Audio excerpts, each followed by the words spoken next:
this is it. This is day 6 of the Handgun World Shoot in South Africa. This is our final day. We got a bunch of teams in the hunt for the gold, silver, and bronze. We're going to show you some of our production truck really quick. There we are. There's Joe on the left and Trey on the right.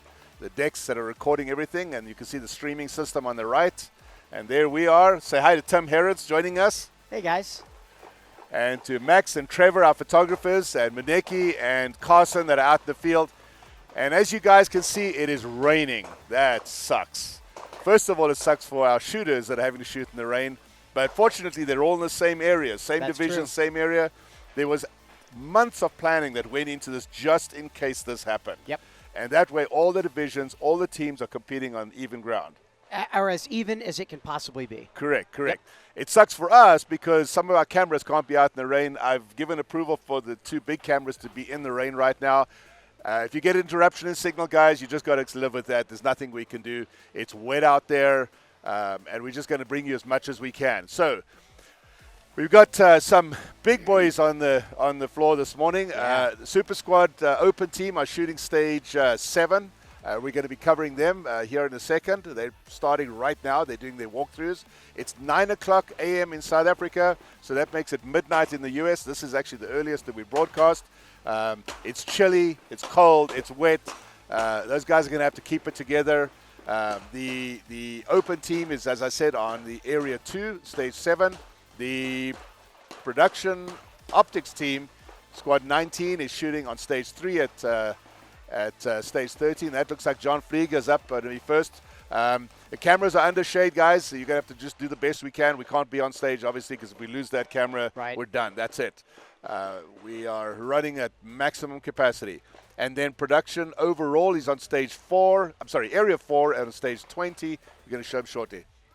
This is Stage 7, John Flieger.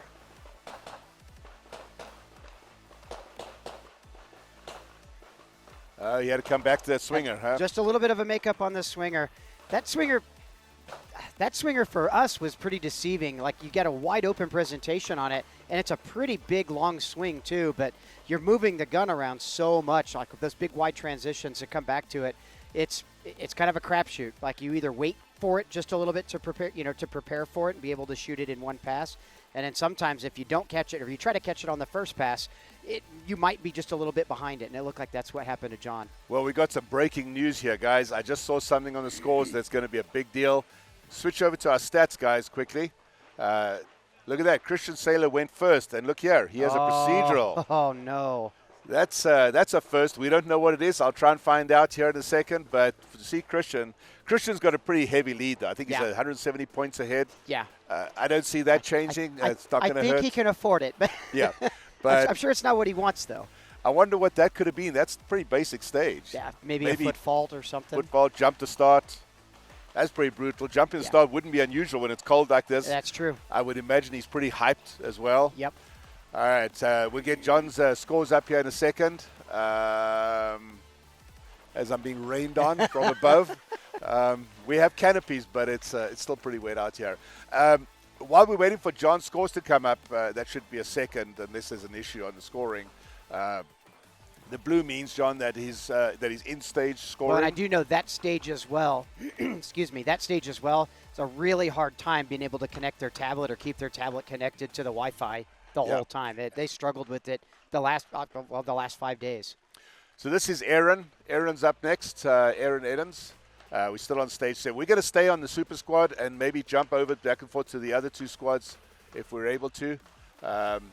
Aaron's shooting a good match too. I know he's not very happy. He wants to win. None of these guys want to be second or third. He's lying in 4th place right now overall.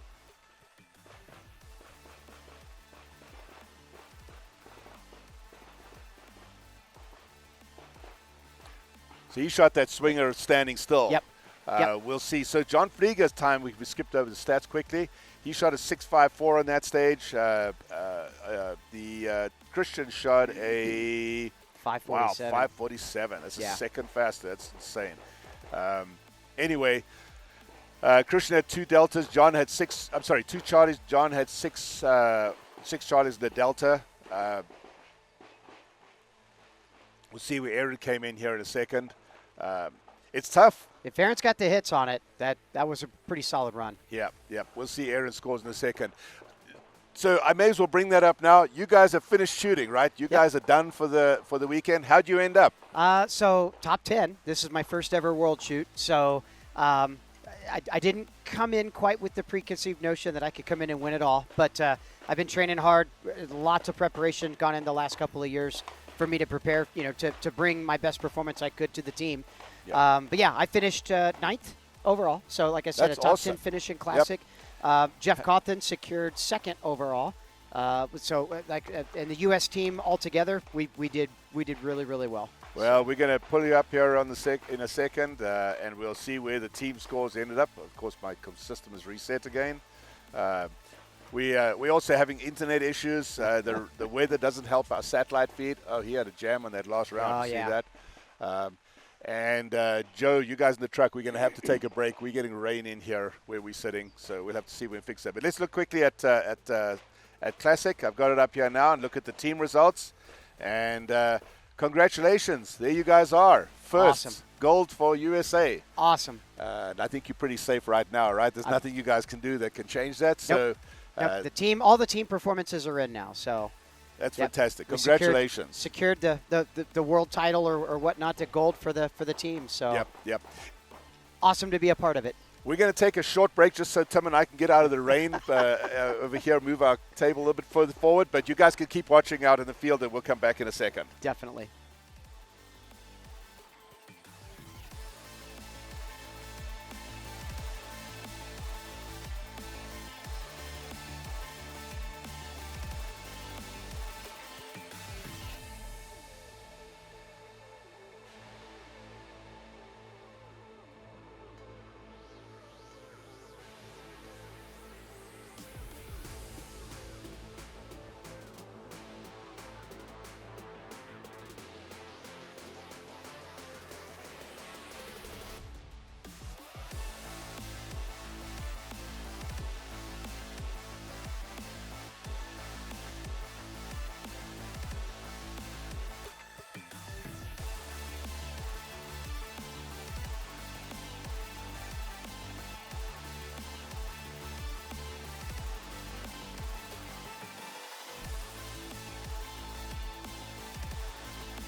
And we're back. A little bit of a little more dry. And thank you to everybody that jumped in around us. It was kind of crazy because the production guys couldn't leave the truck because they're obviously live and streaming and editing. So we're still on stage 7. We could dry ourselves off a little bit here. And oh, that was pretty close to 180 there. You see that? Yeah. Yeah, I know that stage. That was definitely close. That's one of the things. There's been quite a few DQs at this match, and the ROs are pretty forgiving. I've seen quite a few people breaking 180 and not getting caught by that. It's something I think. Let's talk about that. You're You're one of the very few instructors that I recommend to people. I've taken classes with I you. appreciate that. You've trained a bunch of my friends. You've been around. Awesome instructor. And I'm not saying that because you're sitting here, because No, you thank know you, me though. well enough to know I would tell you exactly. But as a trainer, where do you think this like the 180 and etiquette and discipline, muzzle discipline, routines, all those things we teach in basics, right? Mm-hmm. That comes in from you guys in the beginning. It does. It does. I mean, a lot of folks, especially when you're teaching kind of to the masses, it's not everybody's coming to take a class to learn to shoot IPSC or USPSA, but for those that do, generally a class is a great primer to get them prepared to be able to maybe sometimes shoot their first match, or to possibly benefit them in shooting future matches too. So. Yep. And it looks like we just had a shot there. I just saw Tom Castro walking the stages. Mm-hmm. That's the production super squad or production optics team. Production optics. I'm sorry, production optics. I'm looking at the word production here. Looks like now we're looking at the production guys. Yeah, so we have 3 cameras out there, guys. We have a camera on area 4. This is actually the first time we've run 3 cameras at the same time and in the rain. That's definitely a challenge. This is back to open again. While we're 14, 7, and 20 is the 3 stages. So 7 is where the Super Squad was, and we can talk a little bit about their scores. We've got Vliegers' score in there. You want to run through that? Yeah, so Vliegers' score with shooting 46 points. He's got a 7-0 hit factor on that. Christian, of course, carrying the procedural, the penalty of some sort. I'm not for sure what that was, with a 7.8 hit factor. Aaron Edens came in, 9 Alpha 2 Charlie, and a time of 6:31 for a hit factor of 8.39. And then Brian Jones, you said he was on fire yesterday. Yep. I don't know what's lit into him today, but 10 Alpha 1 Charlie. He took the swinger on the move from position A to position B. Shot the time 5:26, so far the fastest raw time as well, with a 10.26 hit factor. Absolutely incredible. And holy cow. 2 hit factor ahead of Aaron. Yeah. And 3 hit factor ahead of Christian. That's massive points on such a small 12-round stage, or 11-round stage, sorry. Yep, you're right, it's 11 rounds. So this is stage 20, so we'll hop over to 20 here.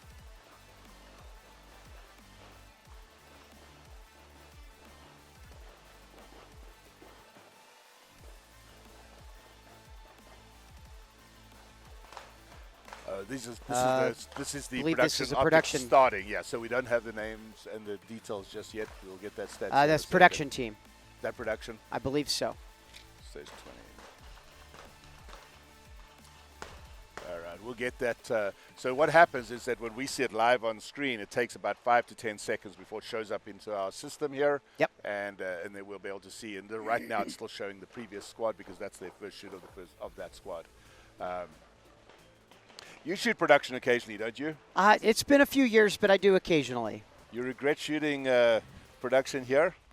There's 450 people, I think. No, I kind of put all my eggs in the basket of wanting to qualify for the classic team. 1911s and classic division or single stack in USPSA has been my primary division for, 14, 15 years now. So I am looking forward, though, to the new limited optics division and for the next world shoot. So you gonna shoot that? I'm possibly gonna put my name in the hat to possibly shoot for the senior team for next world shoot. And that, of course, is called optics. Correct. IPSC. Just so we clear. It's a little confusing. I wish they had made the names a bit easier to understand. Looks like JJ is entering this, so I'm not sure why my scores haven't updated. The production optics team is fighting right now. They are in second place. They are about 100, and I think I had that written down here somewhere. But 100 and something points. Let's just see before France is ahead right now in the teams, 59-31, and USA is at 57-58. That's as of last night. So it's going to be a tough hill for them to climb. Yeah. Especially against that guy called Eric. Yeah, that guy's unstoppable. Yeah. It was insane. On day one, we've talked about this a couple of times, and Eric actually talked about it too.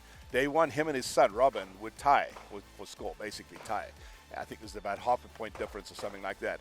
And a bunch of people were saying to me, oh, is this Eric, the end of Eric? And I was like, You don't know Eric. Like, Nope.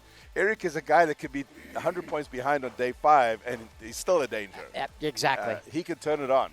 Yep, and he knows. I mean, he's done it better than anybody. I mean, he knows how to modulate. You know, I was very, very fortunate. Got to train with Eric early this year, back in January, and the big thing that Eric talked about is for like these big, long, marathon matches, like World Shoot.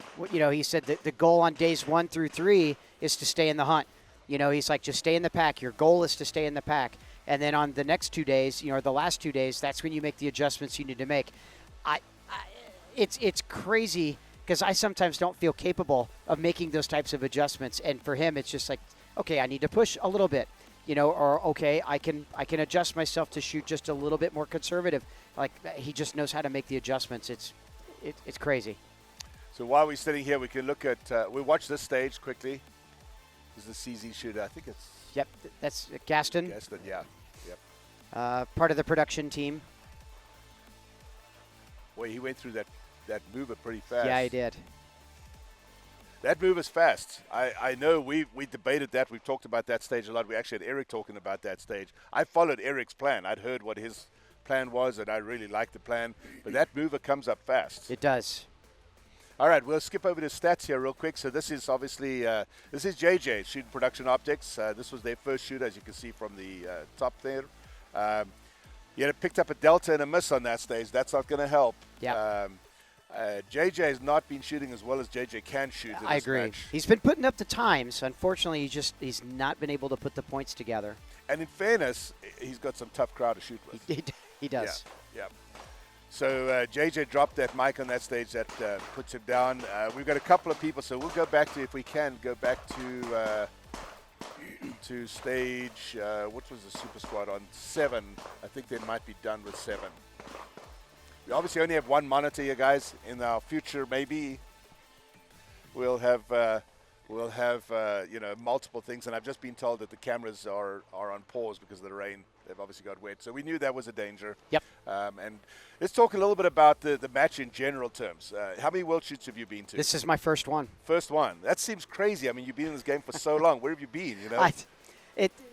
It seems every cycle I've had some other mitigating circumstances just kept me out of it. I qualified for Thailand back in 2020, but unfortunately, as we know, with COVID and everything else, I had some family stuff that unfortunately couldn't go with me, and then the classic team kind of dissolved that year, so we didn't field a classic team. The U.S. didn't, that was kind of a heartbreaker. So I really, I kind of told myself 23, 24.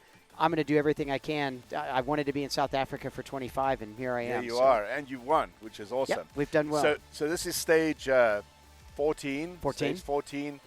This is one of production the Thai optics shooters. guys. Yep. Production optics, and I think that this is Hassanis. See the RO's calling scores there: 2 Alpha, Alpha Charlie. That's really a target you should get 2 Alpha on, right? Yep. And whenever I say that, I feel bad because there's other people are going to pick on me and say, "Well, you shot at Charlie on that." It's like, what I did is irrelevant. We've almost all have. Yeah. That's the one thing about, I would say, this match is all the targets being wide open. They really draw you in. They entice you to just come on, go fast, go as fast as you can. And you watch so many people hemorrhage away 2 or 3 Charlies on otherwise 5 to 7 yard targets. We wouldn't, and it just because the speed of everything is so much higher here. Yep, it is. This is stage 20 that we're looking at. He just finished shooting. Yep. That was... That's German, it looks like. It's a CZ shooter, obviously. A production team, yep. CZ's been a huge sponsor of this match. I don't know what, but everywhere you look is CZ, right? Oh, yeah. And CZ is getting big in Europe, too. I mean, obviously, Eric is a big part of that, but they put a lot of money into matches, so we really appreciate having them on board. At the Czech Extreme a couple of months ago, they were their main sponsor as well, and there were a lot of CZ shooters there. Yep. I mean, literally everywhere you look, there were CZ shooters. So I've had people accuse us of our team is too big. I don't know if you've heard about this. I've not. And yeah, there's some regions out there that feel that us, Philippines and Brazil. I think those are the 3 big teams. We've got 100+ people, and they feel that's unfair to the others. But the way I look at that is, one, we have about 60 people that are new. I mean, you're technically a new shooter to coming to World Shoot, but you're definitely not a new shooter. Right. But this has taught you a lot. You can go back to your classes. You can teach to other people in the classes. I've learned so much this week. Yeah, and that's how I look at it. I look at this as being, sure, we've got our 48 division and category teams. Not teams, paid members, obviously, but after that, the rest of us are out there to teach and to educate, and I think it's an awesome experience to be able to take home. One of the things to think about, though, and I know, I see maybe where some of the other countries kind of are concerned with the U.S. has got such a large team.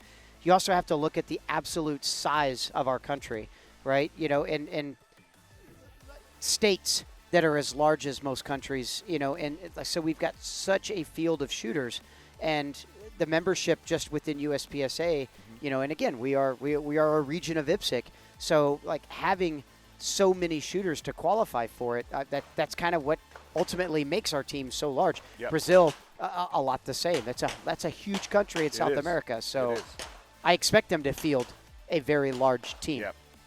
And I don't know what the solution is. There's X amount of slots in the main match, and we used, I think, 65-ish or something like that slots in the main match. But the pre-match was great. We had a lot of people shooting, and some of them did really well. Christopher, my son, blew my mind. I mean, got practiced twice. I think that this might be Jay Beal, stage 14. This, I think, is Jay Beal that's shooting now. Yep, there's Tom Castro coming up next. He's on... Kind of snuck in there a little too soon, I think, but anyway. This is stage 20. This is the production. That's Niels Jonassen walking up there wearing his long sleeve shirt. These long sleeves, same as the one I'm wearing, that's a new one for us, having the team shirts made with long sleeve. They did it for the first time in Czech Republic, but only a few of us had it. But I really like them. Thoughts, especially for the cold mornings. So the classic team, we had two 6:30 a.m. start times, and the long sleeve shirts came in nice, just to give you a little bit more warmth. So Jay's signing there now, so in a few seconds we should be able to see. I didn't know Jay that well before he came out here, but what a nice guy. An amazing human being. He really is. Yeah, he showed up in all our data, and I was like, Jay, and then I'd met him a few times, but not really got to know him, but I've got to know him better since he's been a great member of the team. Absolutely. And, of course, he's bringing it. So we'll see. It looks like Jay's scores are in. There they come in. Wow. 98 hit factor, 4 Charlies, smoking time as well. Yeah, 9.8 hit factor. So currently, looking at just right now, he's leading the squad. Yep. So with Tom Castro doing his make ready now, he's ready to shoot any second.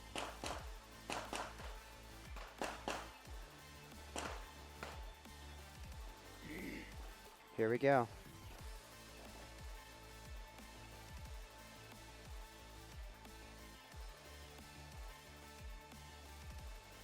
He's got those spicy transitions. Uh-oh. No. Oh, disastrous.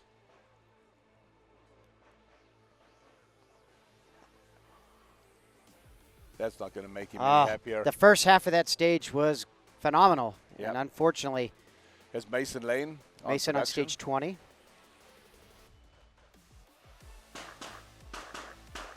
Nice and clean. Yeah. Mason using his height to be able to just kind of stay in one squatted position to shoot everything with very minimal elevation change. I wish I could do that. Tim's not the tallest guy. I'm not. I'm not crouching down to make it equal. And also, this jacket he's wearing is because he had all his shirts, his USA shirts have been ripped away from him. I have been pummeled every day after the match. Every day after we've shot, I've had somebody from another team, another country, like, I'll swap your shirts. And if I've not had a shirt, I swear to God, I feel like I've been beat up for every shirt I've had, which is, it's flattering. It really is. It is. I know it is because they want your name. Yeah. They want your name on the shirt. So I lent him my jacket so at least it looks like he's from the USA, but he's swimming in it. So let's have a look. Tom's scores are going to come up here and say he didn't look very happy, obviously, about the time thing on that run. It was Mason I was going to mention. Mason didn't look very happy with his run either. We'll have a look at his scores here in a second. So Tom's run on that, he looks like he got a 6.5 hit factor. So unfortunately, I hate the mistake that he made on it. I'm sure he does too, but 17.36, and he shot really solid points, so only down 3 Charlies on it. So his points really held it together for him. it's not a complete loss. I mean, it's still going to be a viable score regardless. There you can see he went from a 9:42 to a 14. Yeah, so 5 seconds just to 5 fix seconds. that. And by the way, that, for those of you who study all the stats, that is generally what a jam costs us. It's about 5 to 6 seconds. Oh, yeah. You know, a lot of times people say, oh, it cost me 3. I was like, no, that's 5, 6, sometimes 7 seconds. Yep. And that generally is what it takes to clear a round, drop a mag, put a new mag in, rack the gun. Yep. And it's one of the things, I mean, you come across this all the time. You train people how to clear malfunctions, right? Mm-hmm. Do you have a standard like do this? Like, oh yeah, I mean, it's if it's a lack of extraction, it's immediately the tap and rack. So, and there's a lot of things, a lot of other instructors, and it's kind of been the big hubbub now for malfunction clearances. Just rack the round and go. And unfortunately, sometimes racking the chamber can exacerbates the problem, makes it worse because now you've induced a double feed. So then, of course, you got a magazine that won't fall out of the gun. And then it takes significant time to get everything cleared out. The basic tap rack is really what it really boils down to clear probably 85 to 90% of malfunctions. Yep. And then, of course, the magazines that don't feed. So this is Flieger. We're back to the Super Squad, open Super Squad again. No, this is good. Yep, we're on the open Super Squad now.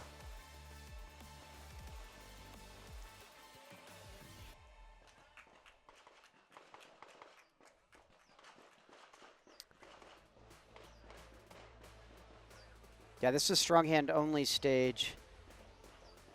I can't remember what stage number this is. That looked like a very solid run. Looked like he went 1 for 1 on the steel. This is probably 14 is what I'm going to guess. Stage 8. Yes. Yeah, strong. I'm so proud of my camera people and my crew in the van.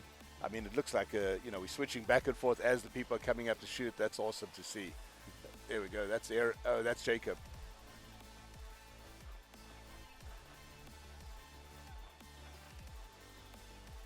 Good run. I see a lot of alphas being called by the ROs on that one. So this is stage 14. This is the one that Topcaster just shot. The production team. Yep. Production optics team. I'm sorry.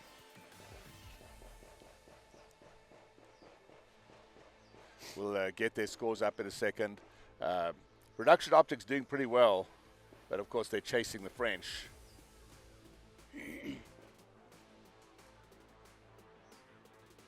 And here's Aaron. Aaron Edens.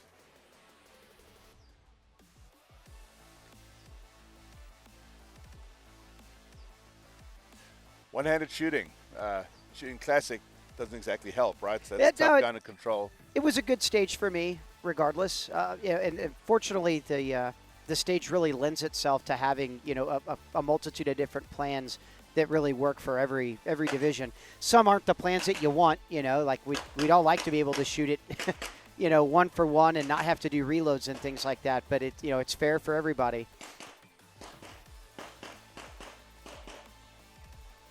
We've got Jacob's score Holy up there. Cow. Look at that. So JBL on 9-8, and then Jacob comes in and just absolutely throws down the gauntlet. 3 Charlie and a time at 10.75 for a hit factor of 10.6 over Jay's 9.8 hit factor. So, wow. Yep, that's going to help them. Double-digit hit factor.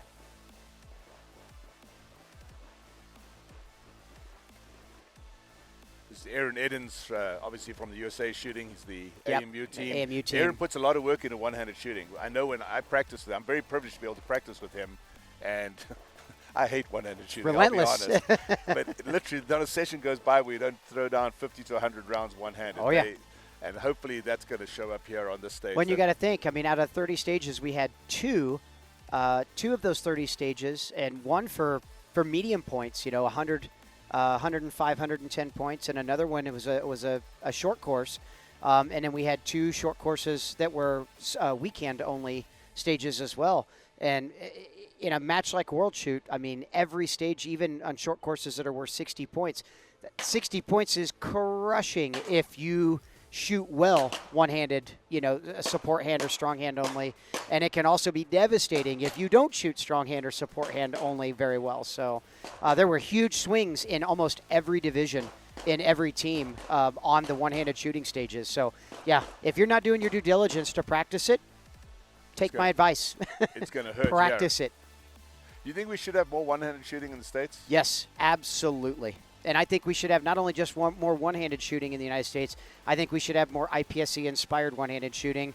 I think we need movement. I think we need full stages, just like we see in IPSC. We're doing our team a disservice by not implementing that in major matches in USPSA, in my personal opinion. Yep. We're on stage 8. This is stage that Aaron just shot, as you guys know, and I think I said just now a second ago it is strong hand. He's a left-handed shooter. I was going to say, how did I see that wrong? Going back to what you just said, obviously I'm a big proponent of shooting, period, right? I don't care. You should be shooting IDPA or PCSL or USPSA, it doesn't matter. But a lot of people sometimes accuse me of being pro-IPSC, which is not true at all. I'm pro-USPSA, but I also see IPSC as an extra sport, discipline, whatever you want to call it, and then also preparing us for these. There's literally, if you ask me what's my number one goal from this World Shoot, one, I want everyone to have fun, but we have a heck of a lot more fun when we're winning.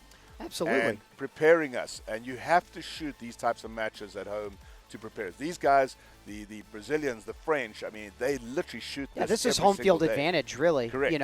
Just because they understand the discipline and the nuances of the rule set that unfortunately we don't adhere to. Correct.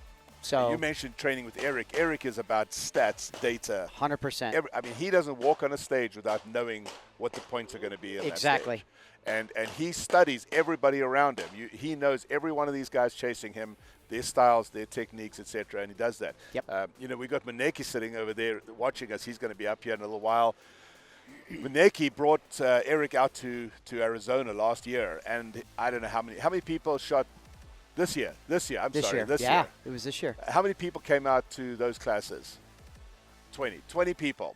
And I talked to pretty much every single one of them. What did you think?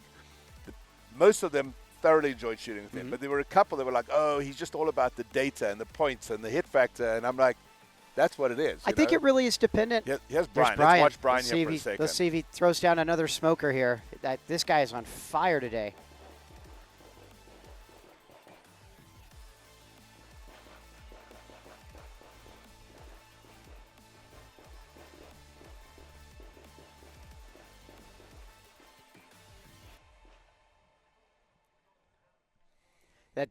It looked very controlled.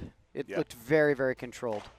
But on a stage like that, I mean, the guys that are trying to burn it down, especially strong hand only, the one-handed shooting, every single shooter that I've seen that they're trying to like match their splits as they would two-handed, throw away so many points. So I mean, those stages are incredibly important for just collect the points and let the time be the byproduct. So let's take a look at stats here for a second, and we can go back. Aaron just shot that stage a minute ago, so we've got his scores down here. Pretty good run. 7 Charlies, but he did pick up 2 Deltas. Yep. But a great time. 11:41. 11:41 for an 8-9 hit factor. John Vlieger kicked us off on that stage and threw down 13 Alpha, 8 Charlie, 2 Delta, but a full second faster than Aaron for a 9-7 hit factor. So, man, major power factor in those open guns. Sure seems nice. Yeah, and this screen hasn't updated. That's interesting because I've got 2 computers in front of me, and my one updated and the other one. So we talk about Brian Jones's score from here. Brian shot a 14 Alphas, 9 Charlie. He hit quite a few Charlies, but he had a 10-6-1. But no Deltas, right? So the 9 Charlies, I mean, he kept away from 6 more points down on that stage over Aaron and John. And again, like we said, we looked very controlled. He wasn't as super aggressive, but the control was there, and the time ended up being a great product. So a 9-9 hit factor for Brian on that stage.